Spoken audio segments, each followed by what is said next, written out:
అందరికీ నమస్కారం. కాకరకాయ కూర అంటే చేదుగా ఉంటుందని పిల్లలు మాత్రమే కాకుండా కొందరు పెద్దవాళ్ళు కూడా తినడానికి ఎక్కువగా ఇష్టపడరు.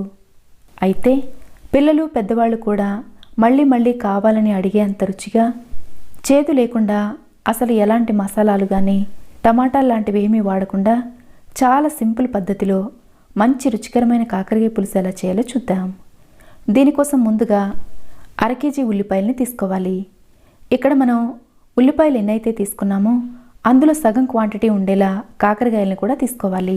అయితే చాలామంది కాకరకాయని చెక్కు తీసేసి వేస్తూ ఉంటారు, కానీ అలా కాకుండా ఇలా చెక్కుతో పాటు వేసుకున్నా కానీ ఇక్కడ నేను చేసే పద్ధతిలో చేసినట్లయితే చెక్కు తీయకుండా కూడా రుచిగా ఉండడంతో పాటు పొట్టకు కూడా మేలు చేస్తుంది.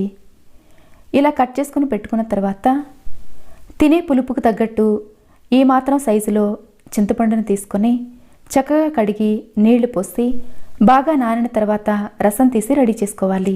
ఈ చింతపండు దాదాపు 30 గ్రాముల వరకు ఉంటుంది. ఇప్పుడు స్టవ్ మీద అడుగు మందంగా ఉండే కడాయిలో 70 నుండి 100 గ్రాముల వరకు నూనె వేసుకోవాలి. మనం ఎక్కువ క్వాంటిటీలో ఉల్లిపాయల్ని కాకరకాయల్ని తీసుకుంటున్నాం కాబట్టి ఇవి వేగడానికి సరిపడినంత నూనె వేసుకోవాలి.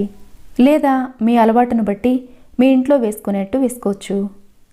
ఇప్పుడు నూనె కాగిన తర్వాత 2 స్పూన్ల పచ్చిశనగపప్పు, 1 స్పూను ఆవాలు, 1/2 స్పూను జీలకర్ర, 4-5 కచ్చాపచ్చాగా దంచిన వెల్లుల్లి వేసి 1 నిమిషం పాటు వేయించిన తర్వాత మనం కట్ చేసి పెట్టుకున్న కాకరకాయ ముక్కల్ని మాత్రమే వేసుకోవాలి.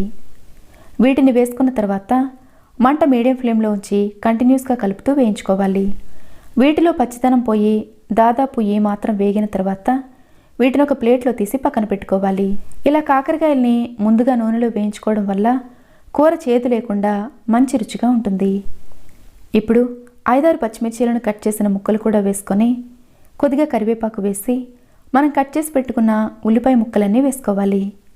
ఉల్లిపాయ ముక్కలు వేసుకున్న తర్వాత మంట హై ఫ్లేమ్లో ఉంచి కంటిన్యూస్గా కలుపుతూ వేయించుకోవాలి.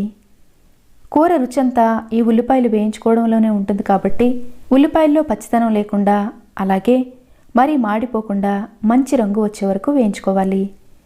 అయితే ఇవి ఈ మాత్రం వేగిన తర్వాత ఇందులో రుచికి సరిపడా ఉప్పు వేసి ఒకసారి కలిపి మూత పెట్టి మంట మీడియం ఫ్లేమ్లోకి టర్న్ చేసి నెమ్మదిగా వేగనివ్వాలి.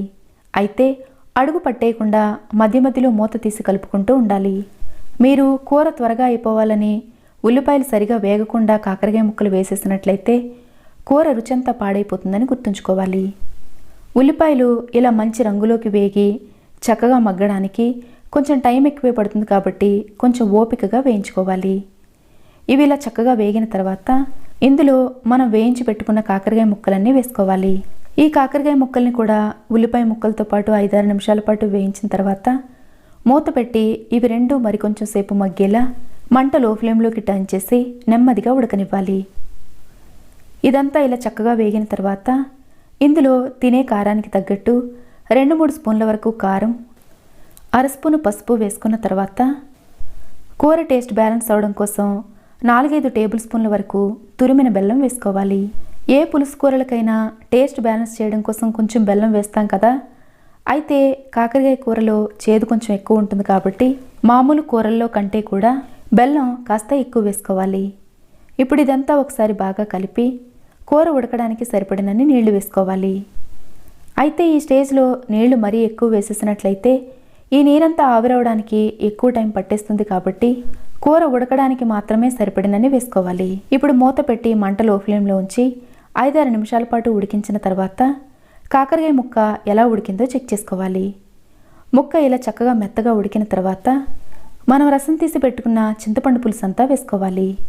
ఏ కూర అయినా కానీ ఒక్కొక్కళ్ళు ఒక్కో రకమైన పద్ధతిలో వండుతూ ఉంటారు.